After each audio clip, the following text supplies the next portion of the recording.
आज चाची के भाई ने ऐसी शरारत की कि बेचारे चाचा बिना किसी गलती के ही मुसीबत में फंस गए। पहले उसने चाची से कुछ नहीं हुआ कहकर बात टाल दी, फिर चाचा को बहाने से बाहर भेजकर घर पर ताला लगा दिया और उनके घर पहुंच गया। वहां उसने एक कटोरी लाल बीन्स दिखाकर कहा कि चाची ने उनके लिए भेजी हैं, लेकिन चालाकी से कटोरी नीचे गिरा दी और सारा सामान बिखेर दिया। फिर चाचा से मासूमियत से बोला, तुम इन्हें इकट्ठा करो, मैं अभी आता हूँ। इसके बाद बाहर जाकर वह ऐसे चिल्लाने लगा जैसे कोई बड़ी चोरी पकड़ी गई हो और चाचा को झूठी बातों में फंसाने लगा। बेचारे चाचा को असली चाल का जरा भी अंदाजा नहीं था, इसलिए मासूमियत में उन्होंने मान लिया कि लाल बीन्स उन्हीं से गिरे हैं। जब चाची ने यह सब देखा तो उन्हें भी कुछ समझ नहीं आया और उन्होंने चुपचाप बीन्स समेट कर रख दिए और फिर केले के पकौड़े बनाने चली गई। पकौड़े तैयार हुए तो चाचा भी खाने बैठे। तभी चाची ने प्यार से पूछ लिया, तुमने लाल बीन्स गिरा दिए थे क्या?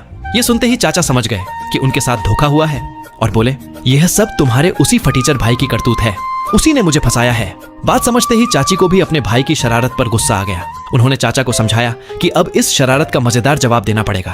फिर दोनों ने मिलकर भाई को सबक सिखाने की ठानी। चाची पीछे से गई और बर्तन जोर जोर से बजाकर सोए हुए भाई को जगा दिया। गुस्से में बोली, बहुत चालाक बन रहे थे ना, आज तुम्हें पकौड़े नहीं मिलेंगे, पहले जाकर सारे लाल बीन्स उठाओ।